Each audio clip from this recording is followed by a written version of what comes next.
On the 18th of February, 1963, Margaret Campbell, Duchess of Argyll, walked into a London courtroom wearing a perfect black suit and 3 strands of pearls.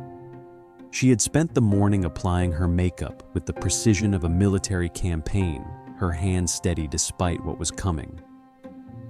For 11 days, a judge would catalog her love affairs in excruciating detail, reading aloud from stolen diaries that named 26 men. Her husband wanted custody of the castle, and to get it, he planned to destroy her so completely that polite society would never speak her name again. He succeeded. But the photograph that sealed her fate, the one showing her head thrown back in ecstasy, revealed something far more dangerous than scandal. Chapter 1. The Woman Who Believed. Beauty was armor. Long before the trial, Margaret Wigham learned that being beautiful meant people would forgive you almost anything, until the moment they decided it meant you deserved everything. She was born in December 1912, the only child of George Hay Wigham, a Scottish businessman who turned dirty cotton into sparkling fortune. Her father owned textile mills that spun fabric for British military uniforms, supplying the empire with the literal threads that held it together. By the time Margaret could walk, the Wighams had 3 houses, a chauffeur, and the kind of money that bought access to rooms where titles still mattered. George Wigham worshipped his daughter with the intensity of a man who had clawed his way out of poverty and wanted to give her everything poverty had denied him. He bought her ponies. He bought her tutors. He bought her a childhood where no wish went unfulfilled, where beauty became currency and charm became strategy. Margaret learned early that being looked at was a form of power, and that power could be cultivated like a garden. Her 1933 debut at the Savoy Hotel became the social event of the London season. She wore a dress designed by Norman Hartnell, the man who would later dress Queen Elizabeth. The gown was white silk with a train that required 2 attendants to manage. Photographers swarmed. Society columnists declared her the most beautiful debutante of her generation. She was 20 years old and already famous for nothing except existing perfectly. Margaret approached beauty like other women approached careers. She spent 2 hours every morning on grooming rituals that most people would consider insane, if 50 brush strokes per section of hair. Cold cream applied in upward circles, eyebrows plucked into identical arches using a magnifying mirror, and tweezers she ordered from Paris. She cataloged every freckle, every pore, every imperfection that might betray the fiction of effortless perfection. In 1935, she married Charles Sweeney, an American amateur golfer whose family wealth came from New York real estate. The wedding made international news. Margaret wore another Hartnell creation, this time ivory Duchess satin with a 15-foot train. The marriage gave her a new stage, transatlantic glamour, houses in London and Long Island. She had a daughter, then a son. She played the role of society wife with the same disciplined precision she applied to her morning routine. But the marriage was a beautiful container holding nothing particularly interesting. Sweeney drank. He gambled. He disappeared for weeks into golf tournaments, while Margaret hosted parties and appeared in magazine photographs wearing clothes that cost more than most families earned in a year. They divorced in 1947, the war having rearranged everyone's priorities and exposed the fragility of peacetime marriages built on champagne and appearance. What did Margaret want? The question hardly mattered. She had been raised to be wanted, not to want. Her value existed in being chosen, being photographed, being envied. The divorce from Sweeney left her with 2 children, a comfortable settlement, and the understanding that beauty was both her greatest asset and her only reliable source of power. She was 34 years old. She had been famous for being beautiful for more than a decade. The armor she had built from lipstick and discipline had protected her from everything except the growing suspicion that beauty might not be enough. She needed something permanent, something that could not be taken away by aging or scandal or the fickle attention of men who grew bored with even the most perfect faces. She needed a castle. Chapter 2. When Inveraray chose its Duchess. Clan Campbell, 11th Duke of Argyll, needed money, and Margaret needed a castle, which should have made them perfect for each other. They met in 1949 at a house party in Scotland, 2 people approaching middle age with incompatible needs that briefly looked like compatible desires. Ian was 45, a hereditary peer with a title that stretched back centuries and bank accounts that barely stretched through the month. Margaret was 36, newly divorced, still beautiful, still searching for something that would last longer than her reflection. The Duke came with Inveraray Castle, and Inveraray Castle was everything Margaret had been looking for, without knowing she was looking. Built in 1746 by the 3rd Duke of Argyll, the castle sat on the shores of Loch Fyne in western Scotland, its 4 conical towers rising like something from a fairy tale written by architects who understood that power should look like magic. The castle was the seat of Clan Campbell, one of the most powerful families in Scottish history, a dynasty that had survived centuries by being ruthless when necessary and strategic always. The building itself was a study in contradictions. From the outside, pure Gothic fantasy, pointed turrets, crenellated walls, windows that caught the changeable Scottish light and threw it back in silver fragments. From the inside, something darker. Vast halls with high ceilings that swallowed heat, stone floors that never truly warmed, rooms that required constant maintenance, constant money, constant attention to prevent the slow collapse that threatened every historic estate in post-war Britain. Margaret fell in love with Inveraray the way other women fell in love with men, completely and without reservation. She saw the castle not as it was, but as it could be, the same way she saw herself. She imagined the parties she would host, the room she would restore, the garden she would bring back from decades of wartime neglect. The castle would be her masterpiece, the thing she created that would outlast her beauty. Clan Campbell proposed in 1951. Margaret accepted immediately. They were married at Caxton Hall in London on March 22nd, a small civil ceremony followed by a reception at the Dorchester Hotel. She became the Duchess of Argyll at 38 years old, finally acquiring the title and the estate that would define the rest of her life. The first years were a performance of aristocratic domestic bliss.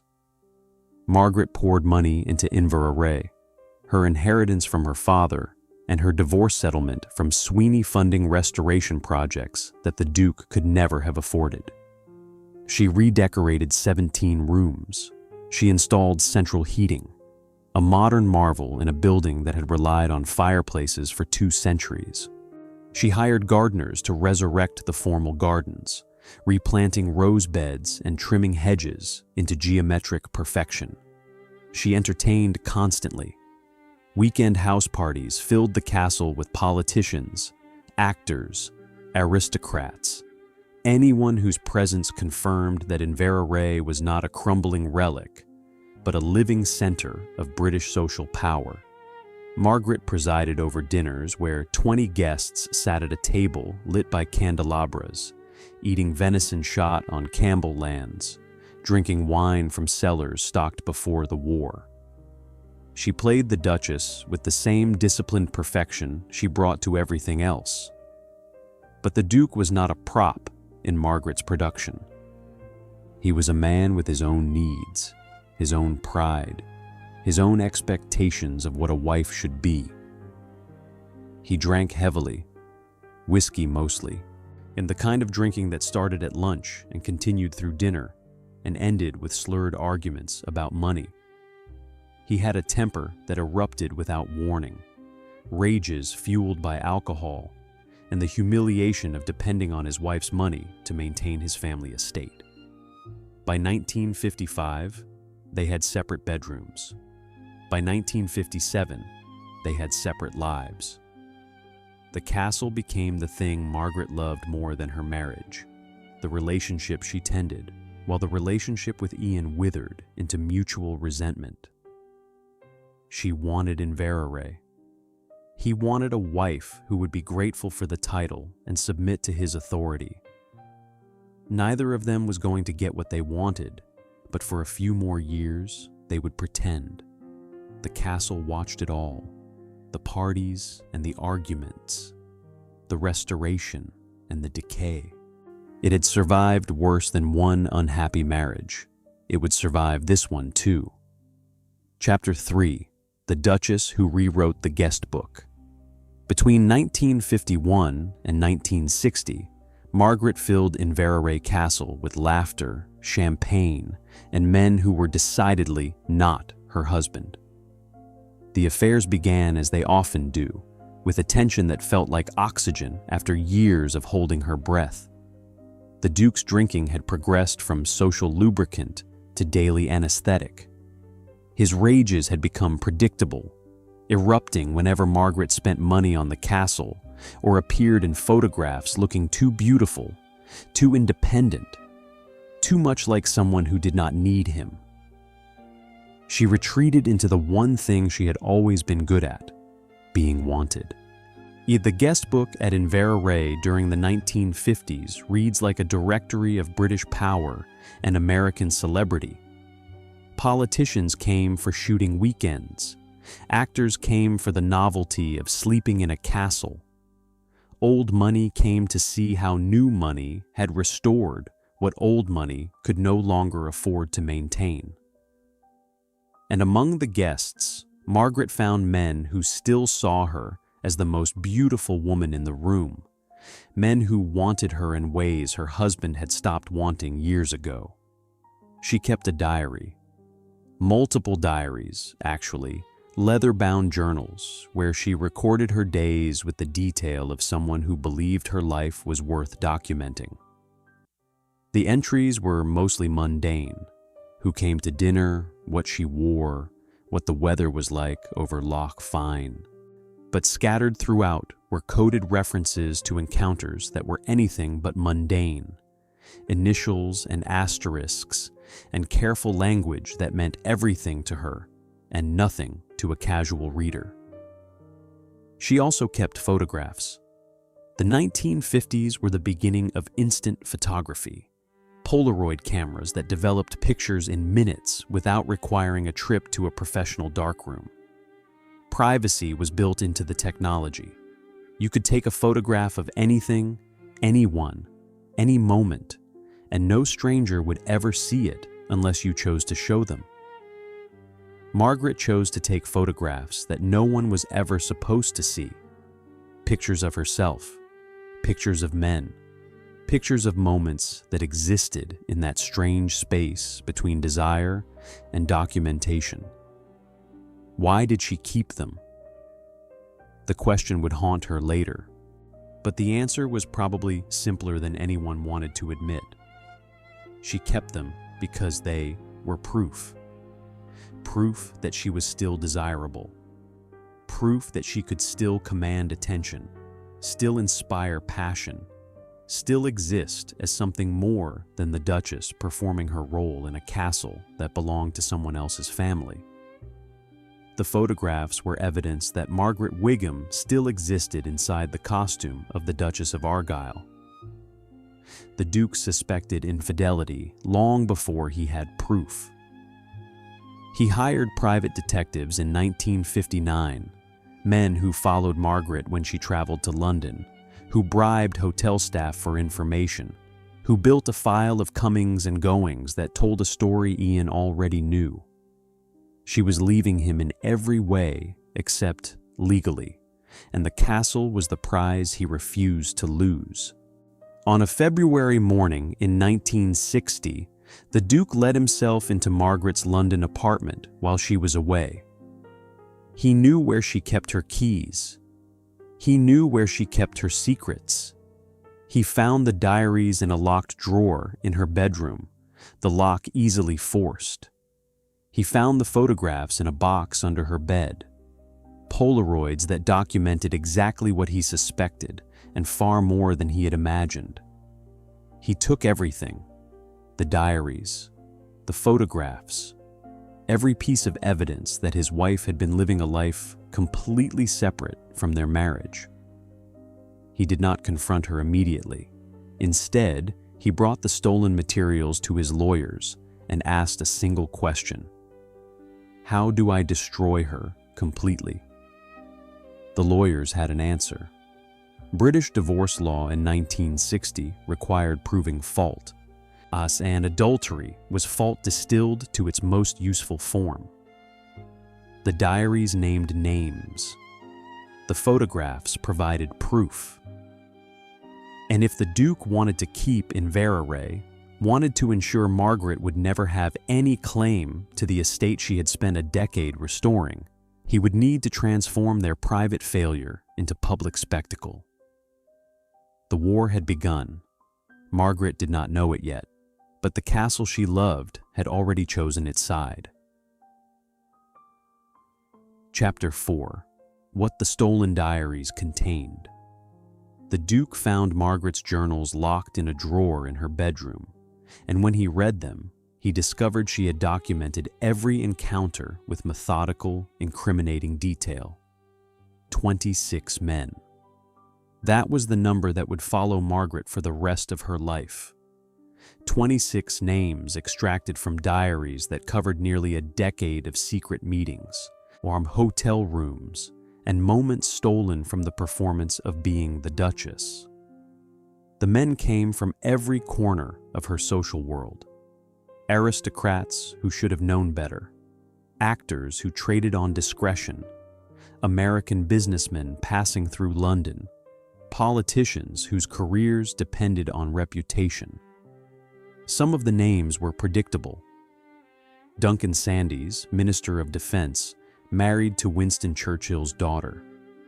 The diary entries about him were circumspect, but clear enough. Meetings at his office that extended past business hours, dinners where the conversation turned intimate, a weekend at a country house where separate rooms became a formality ignored. Sandys would later deny everything, and in British politics, denial from a man outweighed evidence against a woman. Baron Sigismund von Braun, a German aristocrat and diplomat. Peter Combe, a gentleman jockey. Harvey Combe, no relation but equally discreet until the diaries made discretion impossible. The entries documented a pattern. Margaret sought out men who represented different forms of power, different escapes from the prison of her marriage. She collected them the way she collected beautiful objects for Inveraray, each one proof that she still mattered, still commanded desire, still existed as something more than a title and a performance. The truly devastating entries were the ones that included physical detail, dates and times, hotel names, descriptions that left no room for interpretation or excuse. Margaret had written as though the diaries would never be read by anyone except her future self, a woman looking back on a life fully lived despite the constraints placed on her gender and her generation. Instead, they were read by lawyers who understood that female desire, documented and explicit, was legal ammunition. The photographs were worse. Polaroids had made amateur pornography possible in ways that previous generations could barely imagine. Before instant film, taking explicit photographs required trusting a professional developer, someone who would see your secrets and could blackmail or expose you. Polaroid eliminated the middleman. You could take a picture, watch it develop in your hands, and know that no one else would ever see it unless you chose to show them.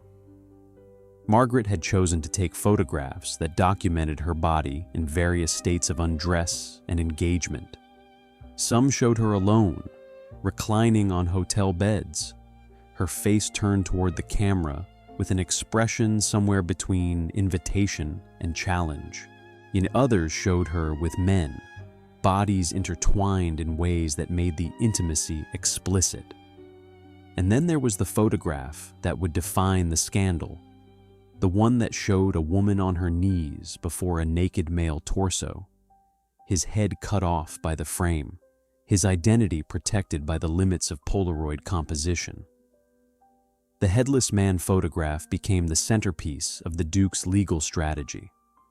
It was proof of adultery, certainly, but more than that, it was proof of depravity. A woman performing oral sex, captured on film, existing as object and subject simultaneously. The lawyers understood what that image would do to Margaret's reputation. It would transform her from unfaithful wife to sexual deviant, from victim of an unhappy marriage to architect of her own moral corruption. The Duke's legal team spent months building their case. They interviewed hotel staff who remembered the Duchess arriving with men who were not the Duke. They gathered affidavits from private detectives who had followed Margaret through London, documenting entrances and exits, noting how long she stayed in rooms that were not hers. They organized the diary entries chronologically, creating a timeline of infidelity that stretched across years. But why had Margaret kept such detailed records? Her lawyers, when they finally saw the evidence, were horrified. Any competent adulterer would have destroyed the evidence, burned the diaries, torn up the photographs. Margaret had preserved them like historical documents, proof of a life lived on her own terms. The only explanation was that she had never truly believed she would be punished. She had been beautiful for so long, Ike had gotten away with so much, that she genuinely thought her armor was impenetrable. The diary entries revealed something else, something the Duke's lawyers would never mention in court. Margaret had been desperately lonely. The affairs were not just about sex or rebellion. They were about finding moments where someone saw her as something more than a decoration, a trophy, a duchess performing her duties. The men in the diaries had listened to her, talked to her, wanted her in ways that made her feel alive. She had documented those moments because they mattered, because they were proof that Margaret Wigham still existed inside the costume. The Duke had his evidence. Now he needed a trial that would turn that evidence into verdict, a judgment that would give him the castle and leave Margaret with nothing except the ruins of her reputation. British divorce law would allow exactly that, transforming private betrayal into public theater, and Margaret would be forced to perform one last role, the woman too depraved to deserve mercy. But Chapter 5. The courtroom where privacy died. British divorce law in 1963 required public proof of private betrayal, turning infidelity into theatrical performance for judges and journalists. The trial began on February 18, 1963, in Court of Session in Edinburgh, Scotland. Margaret arrived wearing a black suit tailored to perfection, a white blouse with a pointed collar, and 3 strands of pearls that caught the gray winter light filtering through courtroom windows. Her makeup was flawless, Her hair was styled into the same elegant waves she had worn since the 1930s. She looked exactly like what she was, a woman who understood that appearance was the only battlefield where she still had a chance of winning. The courtroom was packed. Journalists filled the gallery, notebooks ready, understanding that this trial would sell papers for weeks. Curious spectators lined up hours before the doors opened, hoping for seats that would let them watch a duchess be destroyed in real time. The trial was public by law, every word spoken from the witness stand part of the official record, every piece of evidence available for journalists to quote and audiences to consume. Lord Wheatley presided, a Scottish judge known for moral conservatism and strict interpretation of matrimonial law. He sat elevated above the courtroom, robed and severe, the physical embodiment of a legal system that treated female sexuality as evidence of moral corruption. From the beginning, it was clear that this would not be a fair trial. The Duke was seeking divorce on grounds of adultery. Margaret was defending herself against charges that should have applied equally to her husband, but somehow only applied to her. The Duke's legal team opened with the diaries. They read entries aloud, transforming Margaret's private thoughts into public spectacle. Dates and names, hotel rooms and country houses, descriptions of encounters that were explicit enough to prove adultery, but vague enough that listeners filled in details with their own imagination. The courtroom listened in silence, broken only by the scratch of journalists' pens, recording every word for tomorrow's headlines. Margaret sat motionless, her face composed, her hands folded in her lap. She had learned long ago that showing emotion was weakness, and weakness was something men used against you. So she sat perfectly still while strangers read her secrets, while lawyers transformed her desire into evidence, while the judge took notes that would later become the judicial opinion that would follow her forever. The parade of witnesses began. Hotel clerks testified about seeing the Duchess with various men, arriving separately and leaving together, booking rooms that overlooked parks or rivers, staying for hours that were too long to be innocent. Private detectives described following her through London, noting addresses and times, building a chronology of adultery that stretched across years. Each witness added another brick to the case the Duke was building, brick by brick, until the wall was high enough to crush her. Then came the photographs. The Duke's lawyers introduced them as exhibits, passing them to the judge, describing their contents for the official record.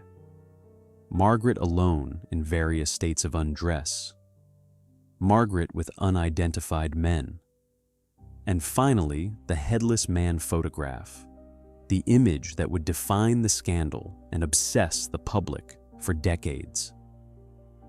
The photograph showed a woman on her knees, performing oral sex on a man whose head was cut off by the frame, his identity protected by the limits of instant photography.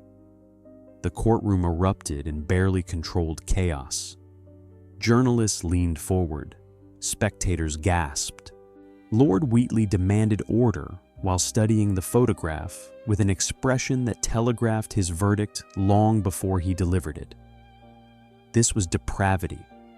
This was proof that Margaret Campbell was not just an unfaithful wife, but a sexual deviant who deserved whatever punishment the law allowed. Margaret's lawyers attempted a defense. They argued that the Duke had his own affairs, that he had been violent and abusive, that he had stolen the diaries and photographs through illegal breaking and entering. They presented evidence of the Duke's infidelity, naming women he had pursued while married to Margaret, documenting his own pattern of adultery that should have made him equally guilty under the law. But British divorce law in 1963 operated on a double standard so blatant it hardly needed to be spoken. Male adultery was regrettable. Female adultery was unforgivable. A man who strayed was experiencing natural urges. A woman who strayed was morally corrupt, a threat to social order, someone who needed to be punished as a warning to other women who might think they deserved the same freedom men took for granted. The cross-examination of Margaret lasted for days. The Duke's lawyers asked her to identify the men in the photographs. She refused, protecting the one thing she still had left: the ability to shield others from the destruction she was experiencing. They asked her to explain the diary entries, to confirm or deny specific encounters, to provide details that would make the evidence more explicit. She answered carefully, admitting nothing that was not already proven, defending herself in the only way still available. The testimony revealed the true purpose of the trial. This was not about determining whether Margaret had committed adultery. The evidence made that undeniable. This was about determining how severely she should be punished, how thoroughly her reputation should be destroyed, how completely she should be exiled from the society that had once celebrated her beauty. And the answer, delivered through 11 days of testimony, was completely. Lord Wheatley took extensive notes. He asked his own questions, probing for details that would allow him to make Margaret's sexual behavior the centerpiece of his eventual judgment. He wanted to know about frequency and variety. He wanted to understand the mechanics of her infidelity. He transformed a divorce proceeding into a sexual inquisition where the only person on trial was the woman, and the only verdict available was guilty. Outside the courtroom, the media frenzy reached heights unprecedented in British legal history. Newspapers ran front-page stories with headlines that turned Margaret's name into shorthand for scandal. The Duchess of Argyll became synonymous with sexual excess, with female misbehavior, with the kind of woman who deserved public shaming. Magazine articles speculated about the identity of the Headless Man. Television reports covered the trial like a sporting event, where everyone knew who would lose. Margaret returned to court each day wearing different outfits, but the same 3 strands of pearls, the same perfect makeup, the same composed expression. She performed invincibility, even as the trial systematically dismantled her, even as lawyers turned her private life into public entertainment, and even as the judge made clear through every question and comment that he had already decided her fate. The trial lasted 11 days. On March 8, 1963, Lord Wheatley announced he would deliver his judgment. Margaret sat in the courtroom one final time, her armor of pearls and composure intact, waiting for the verdict she already knew. Chapter 6: The Photograph That Became Evidence. The Headless Man photograph showed a woman on her knees before a naked male torso, and identifying him became a national obsession that overshadowed everything else Margaret had ever done. The photograph itself was unremarkable as pornography goes. A Polaroid snapshot, slightly overexposed, showing partial bodies in an intimate position. The woman's face was visible, tilted upward, eyes closed. The man was cut off at the shoulders, his head outside the frame, leaving only his torso and the undeniable evidence of what was happening. It was amateur photography in every sense, hastily composed, poorly lit, taken by someone who understood the moment mattered more than the technical quality. But as evidence in a divorce trial, the photograph was devastating. It proved adultery. It proved that Margaret had not only been unfaithful, but had documented that unfaithfulness, turning private intimacy into potential blackmail material or personal archive. Most importantly, it proved something British society in 1963 found genuinely shocking: that a duchess, a woman of title and position, would willingly perform oral sex and allow herself to be photographed doing it. The identity of the Headless Man became the question that consumed the trial and the scandal beyond it. Margaret refused to name him. She sat in the witness stand and declined to answer, citing a woman's right to protect the privacy of others, even as her own privacy was being systematically destroyed. Her refusal was both strategic and principled. Strategic because identifying him would have given the Duke's lawyers another target, another name to add to the list of men who proved her depravity. Principled because she understood, in ways the law did not acknowledge, that protecting him was the one form of power she still possessed. The speculation began immediately. Journalists analyzed the photograph like forensic scientists, studying the man's body for identifying features. They measured proportions. They noted scars or birthmarks. And they compared the torso to known photographs of various suspects, creating elaborate theories based on body hair patterns and musculature. The Headless Man became a national guessing game, a puzzle that everyone felt entitled to solve. The most popular theory named Duncan Sandys, the Minister of Defense and Winston Churchill's son-in-law. Sandys was already implicated in the diaries, his affair with Margaret documented through entries that detailed meetings at his office and a weekend together at a country estate. If the Headless Man was Sandys, the scandal would reach into the highest levels of British government, potentially destabilizing Churchill's political legacy and embarrassing the Conservative Party. The Duke's lawyers wanted to prove the Sandys connection. They commissioned medical experts to examine the photograph, comparing the visible torso to Sandys's known physical characteristics. The experts produced reports analyzing bone structure and body proportions, pseudoscientific documents that claimed to identify a man based on partial nudity captured in a poorly lit Polaroid. The reports were inconclusive, but that did not stop newspapers from running headlines suggesting Sandys was the mystery man. Another name emerged: Douglas Fairbanks Jr., the American actor who had been friends with Margaret since the 1930s. Fairbanks had visited Inveraray during the 1950s, appearing in the guest book and the social photographs that documented Margaret's parties. He was handsome, charming, and exactly the kind of celebrity who might appeal to a woman seeking escape from an unhappy marriage. Fairbanks denied everything, issuing statements through his lawyers that he had never been involved with the Duchess beyond friendship.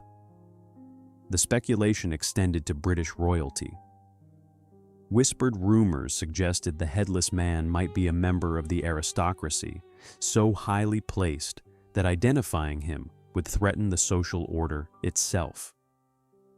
These theories had no evidence beyond the tantalizing possibility that Margaret's affairs reached into the highest circles, that the woman being destroyed in court had once been powerful enough to attract men whose names could not be spoken in public.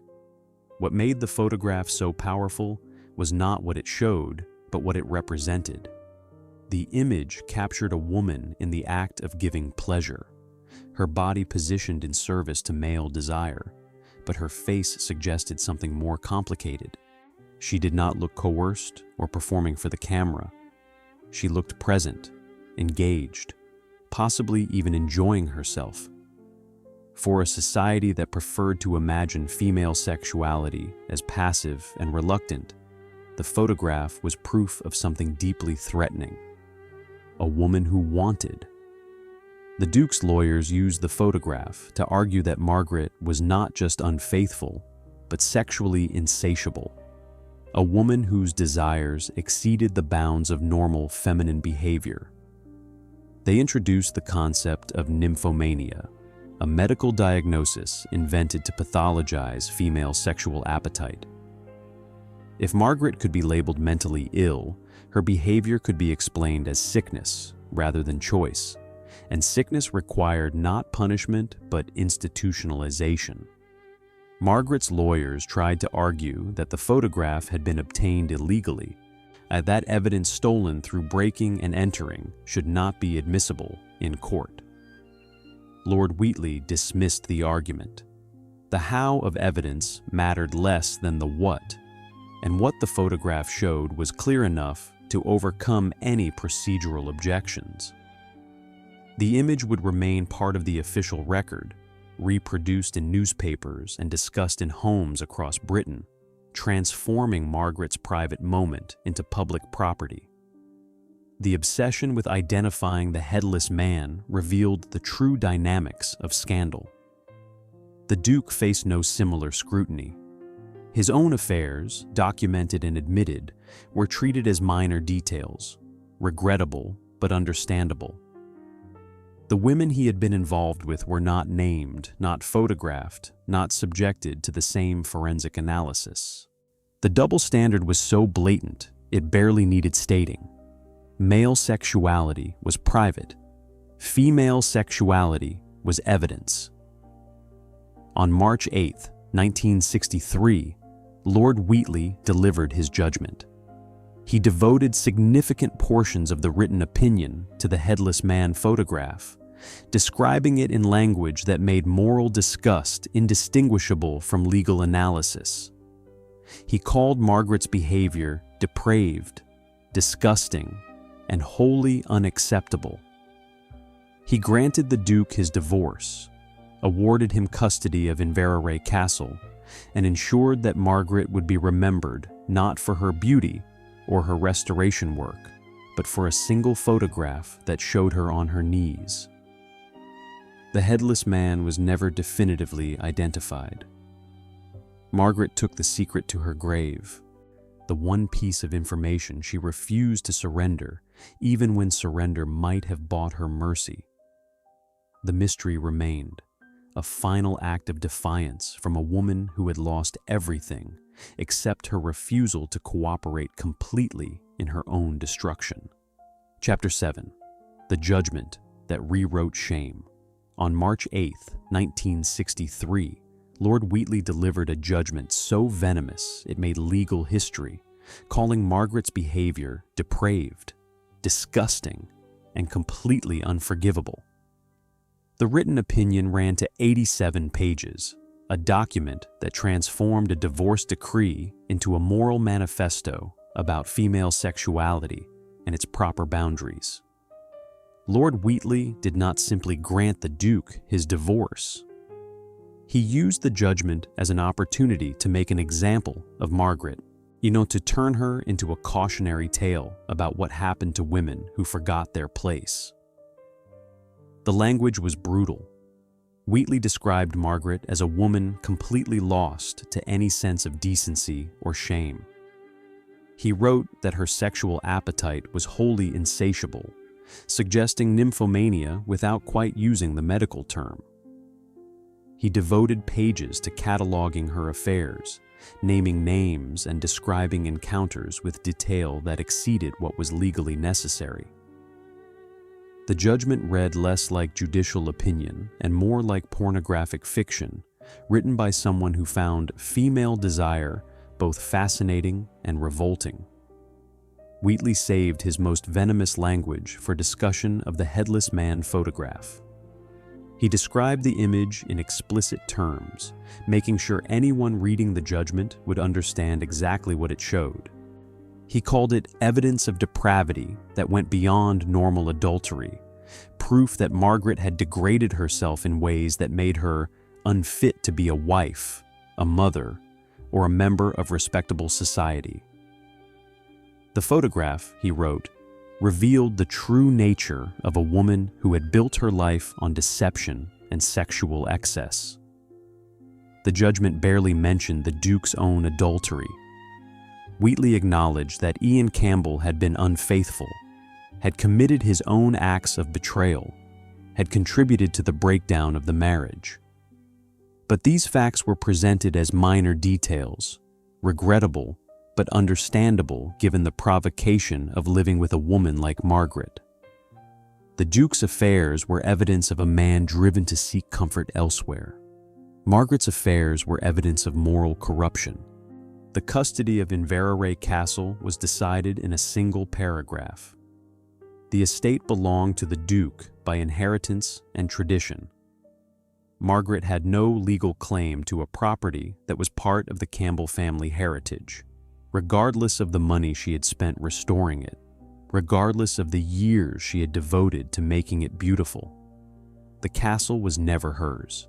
She had been allowed to play Duchess for a decade, and now the performance was over. The financial settlement was designed to punish. Margaret received no alimony. The Duke was required to return some of her personal property, but the valuable items she had brought to the marriage, the jewelry and art and furniture that had once belonged to her family, were now entangled in legal disputes that would take years to resolve. She was left with a small trust fund from her father's estate and nothing else. At 50 years old, she would need to rebuild her life from ruins. The immediate reaction to the judgment was celebration from those who believed Margaret had gotten what she deserved. Newspapers ran editorials praising Lord Wheatley for his moral clarity, for refusing to let beauty and title protect a woman from the consequences of her actions. Conservative politicians cited the case as evidence that modern permissiveness was destroying British values, that women needed to be reminded of their duties and their limitations. The judgment became a weapon wielded against the emerging sexual revolution, proof that society still had the power to punish women who transgressed. But the judgment also revealed the machinery of institutional misogyny. In every aspect of the trial had been designed to humiliate Margaret while protecting the men involved. The Duke's lawyers could read her diaries aloud in open court, but her lawyers could not force the Headless Man to identify himself. She could be questioned for days about her sexual behavior, but the Duke faced minimal scrutiny. The photographs of her could be entered into evidence and discussed in newspapers, but equivalent evidence about his affairs did not exist because society did not expect men to be documented, examined, or destroyed for wanting. The social consequences followed immediately. Margaret's name was removed from guest lists. Invitations stopped arriving. Friends who had attended her parties at Inveraray now crossed the street to avoid speaking to her. In restaurants where she had once been welcomed as a valued customer, suddenly had no available tables. She had been exiled not through formal decree, but through the informal mechanisms of social control that punish women more effectively than any law. The whispered conversations were worse than the public condemnation. Women who had known Margaret for years now spoke about her with the kind of fascinated revulsion usually reserved for criminals. They discussed the photograph, the diaries, the 26 men, transforming her life into gossip that confirmed their own virtue. If Margaret was depraved, they were decent. If she deserved exile, they deserved inclusion. The judgment had given them permission to feel superior, and they accepted eagerly. Margaret's children distanced themselves. Her daughter Frances refused to speak to her for years, embarrassed by the scandal and unwilling to defend a mother who had brought such shame on the family. Her son Brian maintained minimal contact, duty-bound, but emotionally distant. She had lost not just her reputation, but her role as mother, another punishment embedded in the social consequences of being labeled sexually deviant. The only people who stood by Margaret were a small circle of friends who understood that the trial had been less about justice and more about power. They saw what Wheatley's judgment really was, a legal document that used the language of morality to punish a woman for demanding the same freedoms men took for granted. But these friends could offer sympathy, not salvation. They could not restore her reputation, could not give her back the castle, he could not undo the damage of 11 days in court. Lord Wheatley's judgment became precedent, cited in later divorce cases as an example of how courts should handle adultery by women of high social standing. The legal system had found a way to make private sexual behavior a matter of public record, to transform intimacy into evidence, to ensure that women understood the price of transgression. The judgment was a warning delivered through Margaret's destruction. This is what happens to women who forget their place. 50 years old, publicly humiliated, financially ruined, and socially exiled. Margaret had survived worse, though she could not remember when. The judgment had been designed to break her, to force her into apologetic retirement, where she would live quietly and shamefully, a cautionary tale for other women. But Margaret Campbell had spent her entire life performing impossible roles with perfect discipline. She had one performance left: the woman who refused to disappear. Chapter 8. Banned from the castle, she restored. The divorce decree gave Inveraray Castle to the Duke, which meant Margaret could never again walk through the rooms she had filled with color, beauty, and her own desperate hope. The forced departure happened in stages. First came the legal papers, documents that formalized what the judgment had already decided. Inveraray belonged to the Campbell family, to the Duke and his heirs, to the dynasty that had occupied the estate for centuries. Margaret had been a temporary resident, a duchess by marriage who lost the title and the castle when the marriage ended. She had 3 months to remove her personal belongings and vacate the property permanently. Margaret made her final visit to Inveraray in June 1963, arriving on a grey Scottish morning when mist hung over Loch Fyne like a curtain hiding the future. She came with a small staff to pack the things the divorce settlement allowed her to take: clothing, personal jewelry, a few pieces of furniture that had belonged to her before the marriage. Everything else stayed: the restoration work she had funded, the garden she had replanted, the central heating system she had installed, the 17 rooms she had redecorated with fabrics and wallpapers chosen over months of careful consideration. She walked through the castle one last time, moving through spaces that held a decade of memories. The grand drawing room where she had hosted parties for politicians and actors.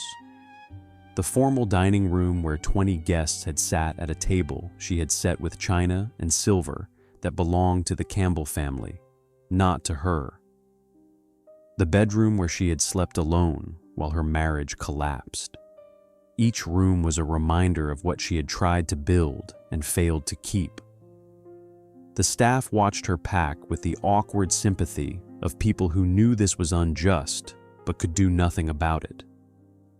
They had worked for her during the years when she poured money into the estate, when she organized the parties and managed the restoration projects and treated Inveraray like the masterpiece she intended to create. Now they worked for the Duke, their loyalty transferred automatically with the change in ownership. Margaret thanked them and said goodbye, performing graciousness one last time for an audience that would forget her as soon as she left. She took a last walk through the gardens she had brought back from wartime neglect. The rose beds were in full bloom, pink and red flowers opening to the summer light. The hedges were trimmed into the geometric shapes she had insisted upon, order imposed on nature through patient cultivation. The gravel paths crunched beneath her feet, the sound familiar from hundreds of walks when she had believed this place would always be hers. The castle watched her leave. Its 4 conical towers stood against the sky, indifferent to human drama, having witnessed centuries of births and deaths and disputes over inheritance. Margaret was just another woman who had briefly occupied rooms that belonged to men. In another duchess who learned too late that marriage did not grant ownership, only temporary access revocable at any time. The Duke moved back into Inveraray immediately after Margaret's departure. He resumed his life as though the scandal had never happened, hosting his own parties, managing the estate with the money Margaret had helped stabilize, enjoying the property she had restored. He remarried in 1964, choosing a woman who understood that being the Duchess of Argyll meant supporting the Duke, not overshadowing him. The castle continued, adapted, survived. Margaret returned to London and moved into a small flat on Upper Grosvenor Street, a respectable address, but a profound come-down from castle living. The apartment had 3 rooms, where Inveraray had had more than 60. Her bedroom windows looked out at other buildings, where the castle had looked out at Loch Fyne. She lived alone, no longer able to afford the staff that had once managed her households in London and Scotland. The financial reality was brutal. Her father's trust fund provided income enough to live modestly, but not enough to maintain the lifestyle she had known for 50 years. She sold jewelry to pay bills. She accepted money from the few friends who still acknowledged her. She learned to cook her own meals, iron her own clothes, manage the mundane tasks that servants had always handled. Beauty had been her profession, but now she could barely afford the makeup and hair appointments that maintained the illusion. The castle she had loved became a place she could never visit.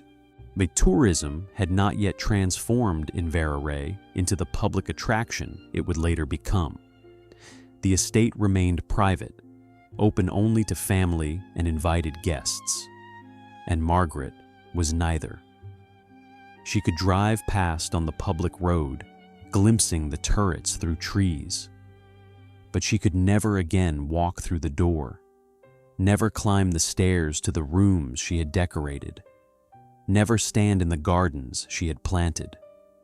Her friends reported that the Duke was not maintaining the estate properly, that the restoration work she had funded was already beginning to decay, that the gardens were growing wild again. Margaret heard these reports with bitter satisfaction. The castle had chosen the Duke, had remained loyal to the dynasty that built it, but the Duke did not love it the way she had. He possessed it. She had cherished it. In neither relationship had been enough to keep it beautiful. The castle became the symbol of everything patriarchy could take from women who transgressed.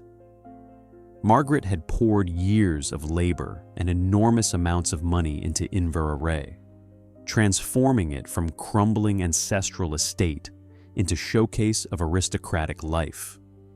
She had hosted parties that brought prestige to the Campbell name.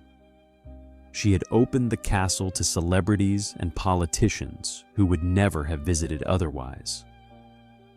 And when the marriage ended, all of that work became property of the man who had spent the decade drinking and raging and betraying her in ways the law barely acknowledged. She wrote about Inveraray in letters to friends, describing the castle in language that revealed how much she still mourned the loss. She called it the most beautiful place she had ever known, the one thing she had wanted more than anything else, the home that had never truly been hers, no matter how much she had given to it. The exile from Inveraray hurt more than the social ostracism, more than the financial ruin, more than the public humiliation.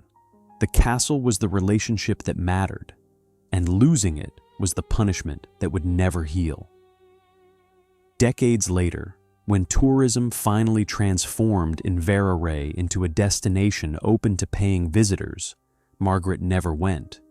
She could have bought a ticket like any tourist, walked through the public rooms, seen what had become of her restoration work. But she refused. The castle belonged to someone else now, and visiting it would have required admitting that she had lost. That the decade she spent as Duchess had left no permanent mark, that the building she loved had chosen dynasty over the woman who had tried to save it. Chapter 9. The woman who would not disappear. Margaret could have vanished into quiet obscurity, but instead she spent the next 30 years giving interviews, writing memoirs, and refusing to admit she had anything to be ashamed of. The expected script was simple. Disgraced woman lives quietly, avoids publicity, dies forgotten. Margaret rejected that script completely. Within months of the trial, she began granting interviews to journalists, speaking about the divorce with a mixture of defiance and calculated vulnerability. She told her side of the story to anyone willing to listen, reframing the scandal from moral failure to institutional injustice. Her first major interview appeared in a 1964 magazine, a lengthy profile where she discussed the trial, the judgment, and her refusal to accept Lord Wheatley's characterization of her behavior. She admitted the affairs, but defended them as the natural response to a husband who drank heavily and raged violently. She spoke about the stolen diaries as a violation of privacy, comparing the Duke's breaking and entering to the crimes he claimed she had committed. The interview was shocking for its honesty and its refusal to perform contrition. The public reaction was mixed. Conservative newspapers condemned her for shamelessness, for refusing to accept the verdict society had delivered. But younger readers, women coming of age during the 1960s sexual revolution, began to see Margaret differently. She became an accidental symbol of resistance to the double standard. A woman who had been punished for behavior men committed without consequence. The scandal that was supposed to destroy her was slowly being reframed as evidence of systemic injustice. Margaret wrote an autobiography in 1975, titled "Forget Not," a memoir that covered her entire life from privileged childhood through the scandal and beyond. The book was remarkably candid, admitting affairs while defending her right to them, describing the trial as a miscarriage of justice dressed in legal procedure. She wrote about Inveraray with longing but without apology, making clear that she still believed the castle should have been hers, that the years she spent restoring it should have counted for something. Critics called the memoir self-serving. She called it truthful. The book sold moderately well, sex enough to give her some financial breathing room, enough to prove that people were still interested in her story even 12 years after the trial. She went on a publicity tour, giving interviews on television and radio, performing the role she had always played, the beautiful woman who captivated audiences just by existing. But beauty was fading. Margaret was 62 when the memoir was published, her face showing the years despite the careful makeup and plastic surgery she had begun undergoing in the 1960s. She had lifted, tucked, and injected, fighting the aging process with the same disciplined determination she brought to everything else. The result was a face that looked younger than her years, but not natural. Beauty preserved through visible effort rather than effortless grace. The 1970s and 80s brought cultural changes that slowly vindicated her. The sexual revolution normalized behavior that had been considered scandalous in 1963. Divorce became common, no-fault laws eliminating the need to prove adultery in court. Female sexual autonomy became a feminist rallying cry rather than evidence of moral depravity. Margaret found herself accidentally aligned with a movement she had never intended to join. Younger feminists discovered her story and reclaimed her as a proto-feminist icon, a woman who had demanded pleasure and paid the price patriarchy extracted from women who refused submission. They wrote articles re-examining the trial, pointing out the obvious misogyny in Lord Wheatley's judgment, celebrating Margaret's refusal to apologize. She became a symbol of resistance, despite never quite embracing the label. Margaret gave interviews throughout the 1980s, appearing on television programs where she discussed the scandal with the benefit of decades of perspective. She was witty, charming, and completely unrepentant. She talked about the 26 men with amusement rather than shame, turning the number that had destroyed her into a punchline that demonstrated her desirability. She still refused to identify the Headless Man, protecting his anonymity even as she dissected every other aspect of the scandal. Her final years were lonely. She lived in the same small London flat, seeing fewer friends as they aged and died, attending fewer parties as her social circle shrank. She maintained her grooming rituals, spending hours on makeup and hair, even when she had nowhere to go. Beauty transformed from social currency into personal discipline, a habit too ingrained to abandon. She developed dementia in the early 1990s, her memory fragmenting in ways that were cruelly ironic for a woman whose documented memories had destroyed her. Friends reported that she sometimes forgot the trial entirely, living in a mental landscape where she was still young, still beautiful, still the most desirable woman in every room. Other times she remembered everything with painful clarity, reliving the humiliation and rage with fresh intensity. Margaret Campbell died on July 25, 1993, at age 80. The obituaries were respectful but brief, noting her as the Duchess of Argyll, who had been involved in a famous divorce scandal 3 decades earlier. Most focused on the trial, the photograph, the 26 men. Few mentioned her restoration work at Inveraray. None mentioned that she had refused to disappear, that she had spent 30 years defending herself, that she had lived long enough to see the culture begin to vindicate her. The funeral was small, attended by family members who had maintained polite distance, and a handful of friends who had stood by her through decades of exile. She was buried quietly, no grand memorial service, no public recognition of a life that had been extraordinary in its own complicated way. The woman who had once filled Inveraray Castle with celebrities and champagne was laid to rest with minimal ceremony, but the story did not end with her death. Within years, scholars and journalists began re-examining the trial, writing articles and books that reframed the scandal as a case study in institutional misogyny. The judgment that had destroyed her was now studied as evidence of systemic injustice. The photograph that had been used to prove her depravity was now discussed as proof of the double standard that punished female sexuality while ignoring male behavior. Margaret became the kind of historical figure who was more interesting dead than alive. Her story cleaned of the messy humanity that had made her frustrating and complicated. She was transformed into a symbol, a cautionary tale about patriarchy and punishment, a woman who had demanded autonomy and paid the price. The real Margaret, vain and defiant and deeply flawed, was replaced by the mythical Margaret, feminist icon and victim of systemic oppression. The climax of her vindication came decades after her death, when television dramatizations and documentaries reintroduced her story to new generations.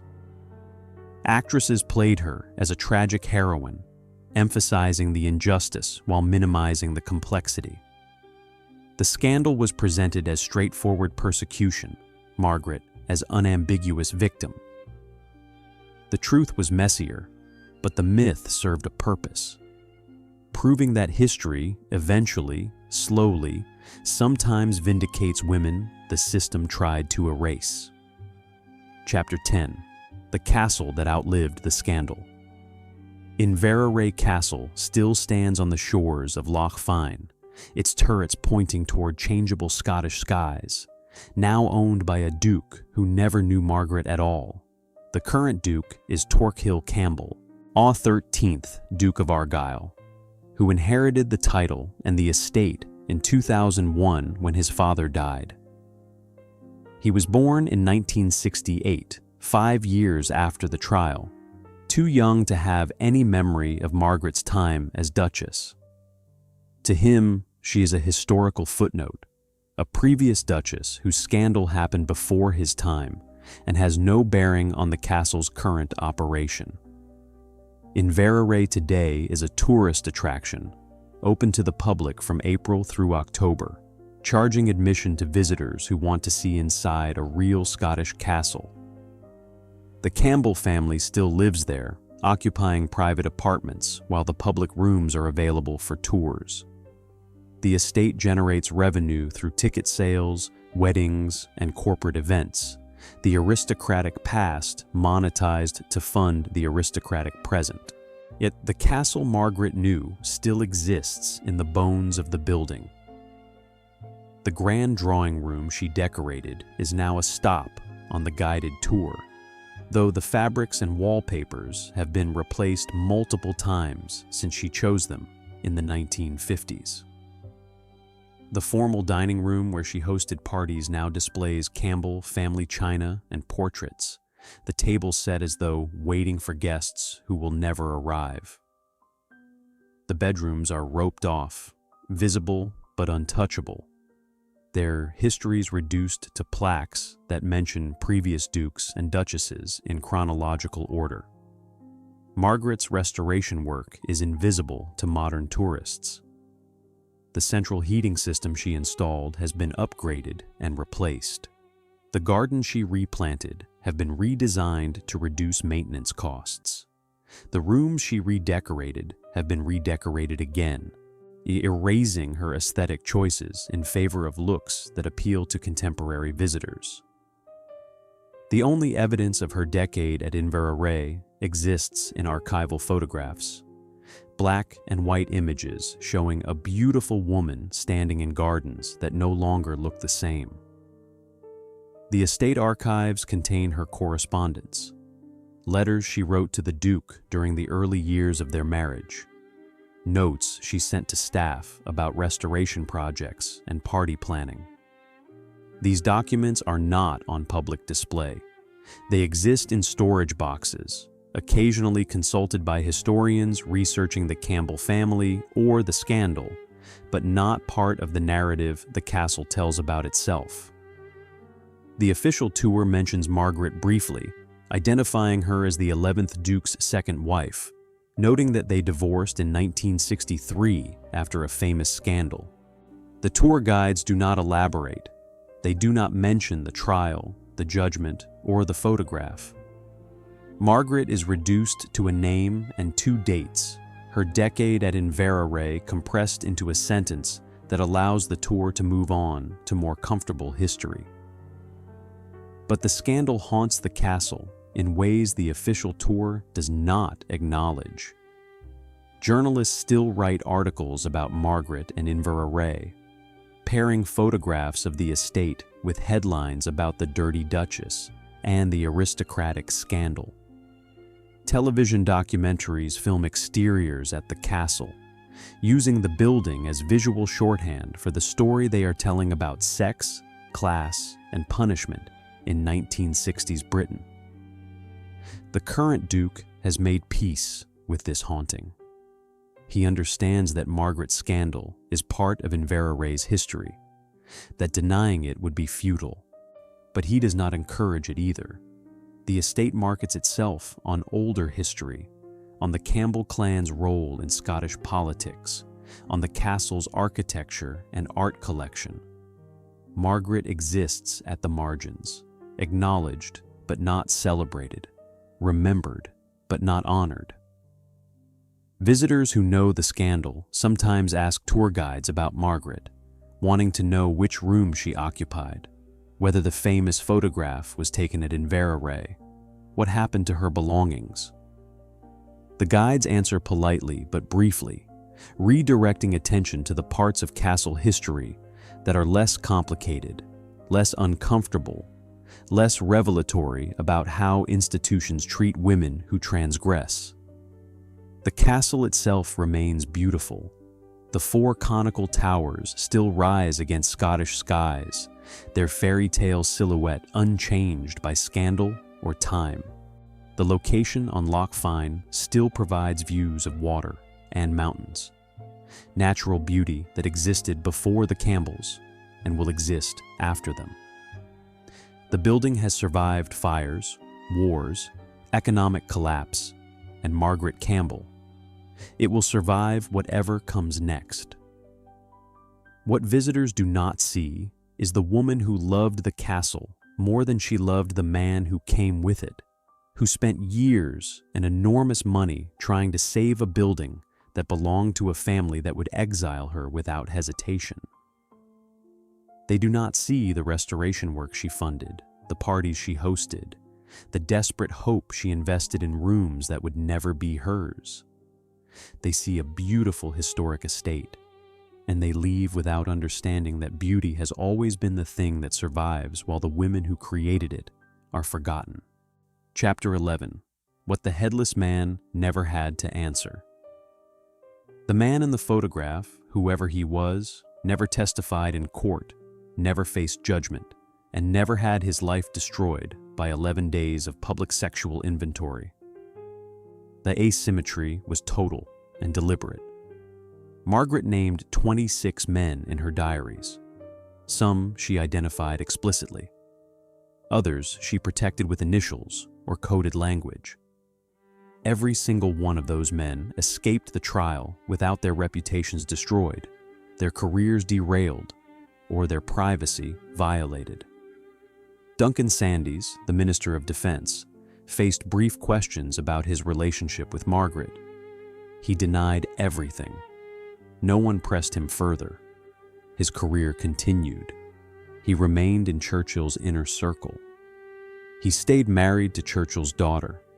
The diary entries that documented their affair were read aloud in court. But somehow that public reading did not attach to him the way it attached to Margaret. He was a man who had strayed briefly.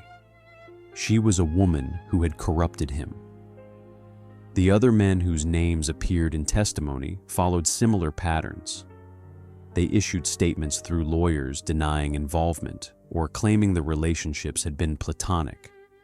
Some admitted to knowing Margaret socially, but insisted nothing improper had occurred. A few simply refused to comment, and their silence was accepted as a reasonable response rather than an admission of guilt. None of them faced cross-examination. None of them had their sexual histories cataloged in court. None of them became synonymous with scandal. The Headless Man, protected by anonymity, faced absolutely nothing. Speculation continued for decades about his identity, theories proposing everyone from royalty to cabinet ministers to Hollywood actors. But speculation without confirmation meant he could live his entire life without consequence. If the Headless Man was Duncan Sandys, he died in 1987, having served as a respected politician and Churchill family member. If he was Douglas Fairbanks Jr., he died in 2000, having maintained a successful acting career and social standing. If he was someone else entirely, he died unknown and unpunished. The double standard was so blatant it functioned as legal principle. British divorce law in 1963 treated male and female adultery as theoretically equivalent but practically different. A wife's adultery was grounds for divorce, full stop. A husband's adultery was grounds for divorce only if it was combined with cruelty, desertion, or other aggravating factors. The law assumed that men would stray occasionally and that wives should tolerate it. Women who strayed were intolerable. Lord Wheatley's judgment embodied this asymmetry. He devoted 87 pages to Margaret's sexual behavior, cataloging her affairs with detail that exceeded legal necessity. He mentioned the Duke's infidelities in passing, brief acknowledgments that Ian Campbell had also been unfaithful, but that his behavior was understandable given the provocation of living with Margaret. The judgment made explicit what the law implied. Men who cheat are responding to circumstances. Women who cheat are morally corrupt. The social consequences followed the same pattern. Men who had affairs with Margaret faced no ostracism. They attended the same parties, belonged to the same clubs, maintained the same social connections. Margaret was exiled from society while the men who had shared her bed remained welcome. The parties she could no longer attend were often hosted by people who knew about her affairs with specific men, but knowing did not translate into caring when the men involved were the right class and gender. The newspaper coverage revealed the mechanics of this protection.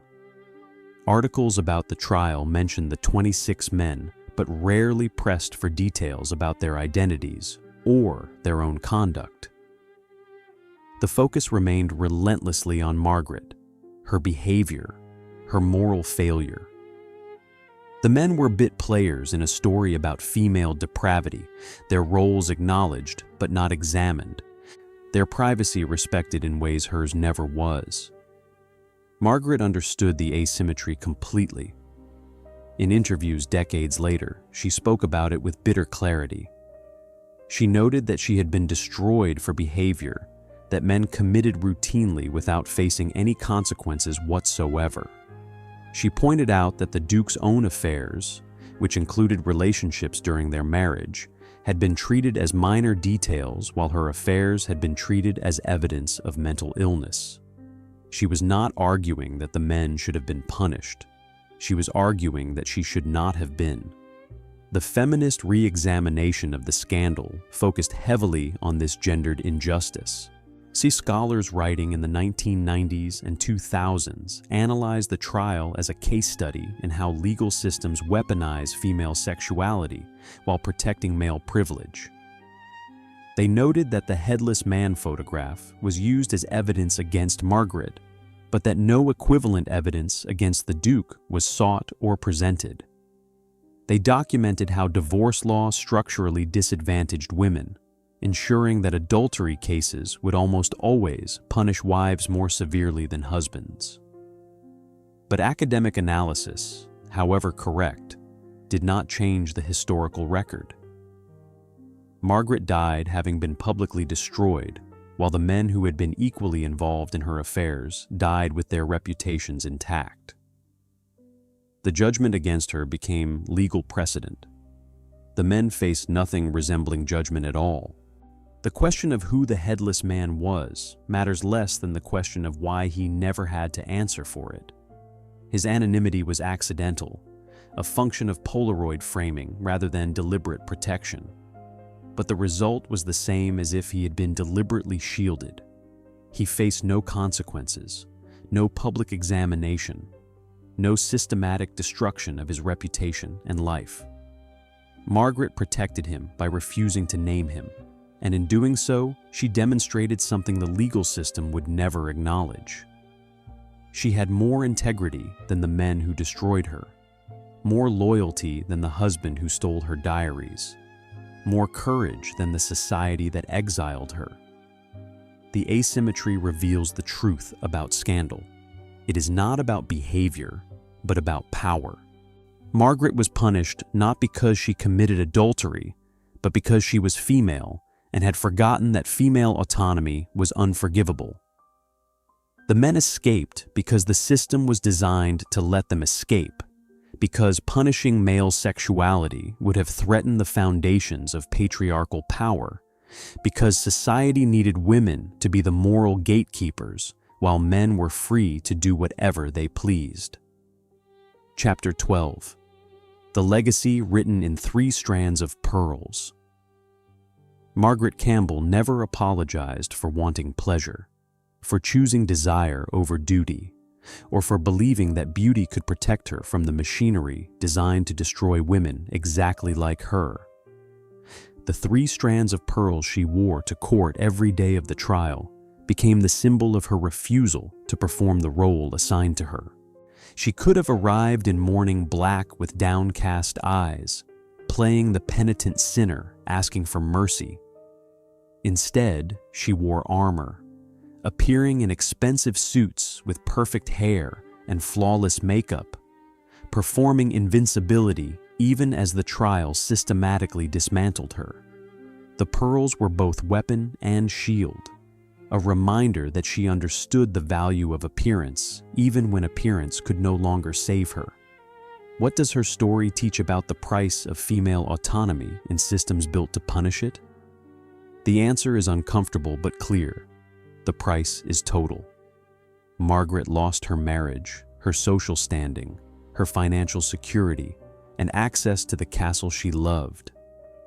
She lost her privacy, her reputation, and her relationship with her children.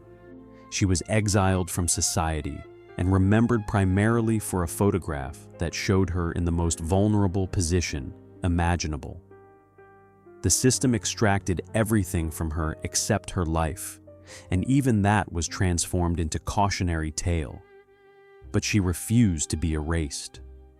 This refusal was not dramatic or revolutionary.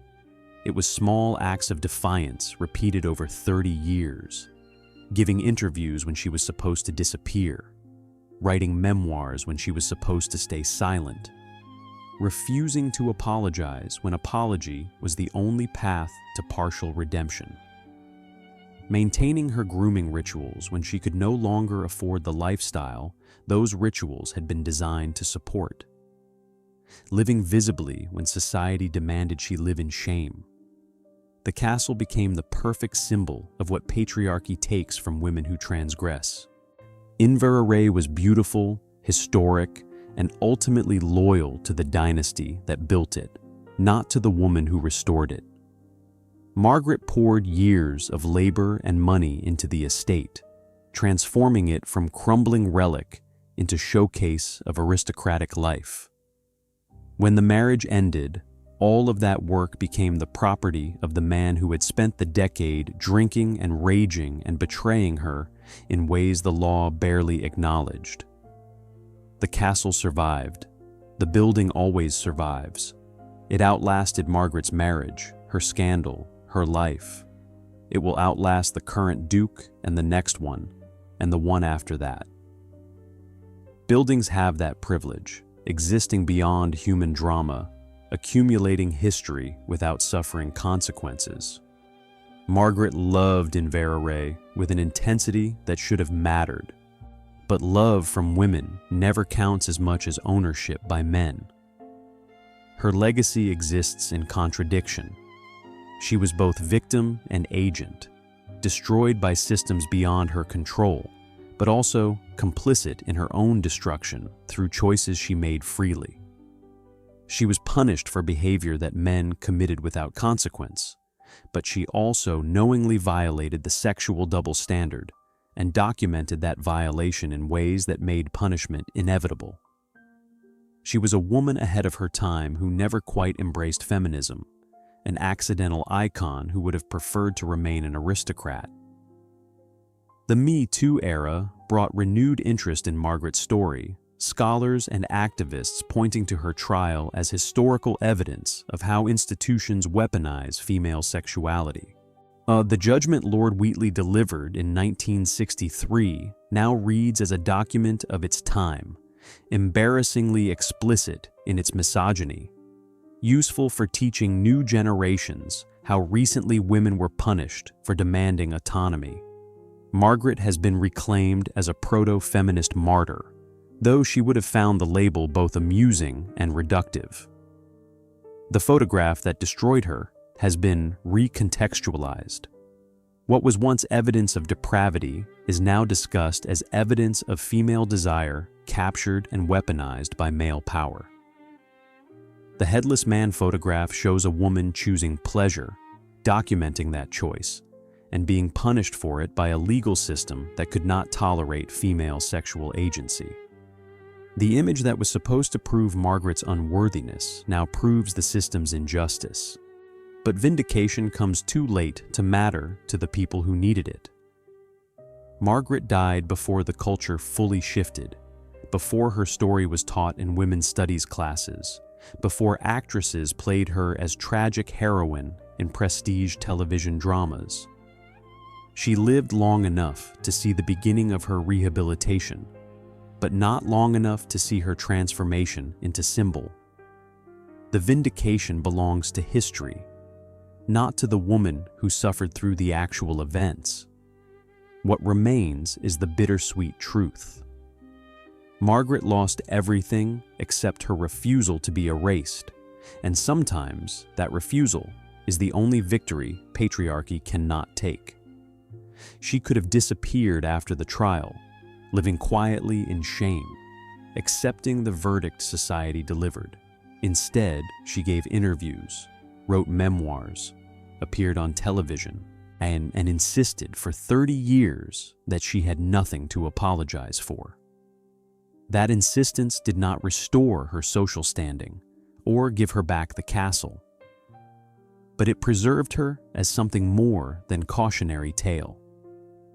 The legacy is complicated because Margaret was complicated. She was vain and courageous, calculating and genuine, a victim of injustice who also made choices that guaranteed her own destruction.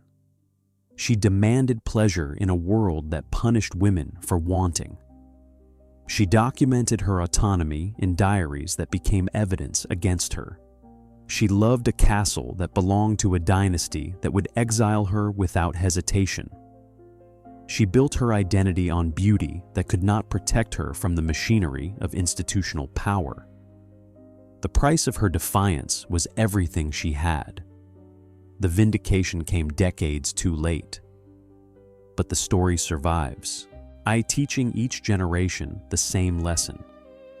Systems designed to punish female autonomy are incredibly effective at extraction, taking reputation and property and peace, leaving women with nothing except the choice of how to survive their own destruction. Margaret chose survival through refusal, through insistence that she deserved the same freedoms men took for granted, through unwillingness to perform contrition for wanting what everyone wants. The 3 strands of pearls remain the perfect symbol, beautiful and expensive, armor masquerading as jewelry, a performance of invincibility covering profound vulnerability. Margaret wore them to court every day because she understood that appearance was the last battlefield where she had any power.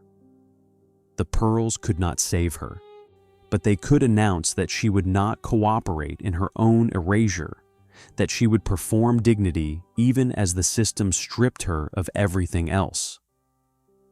That performance, maintained over 30 years until dementia and death finally ended it, is the legacy that matters. Not the scandal, not the photograph, not the 26 men or the castle or the judgment. The legacy is the refusal itself, the woman who would not disappear, who insisted on existing visibly and unapologetically in a world designed to make her invisible. It was not enough to restore what she lost, but sometimes, in systems built to destroy women who demand autonomy, refusal is the only form of victory available.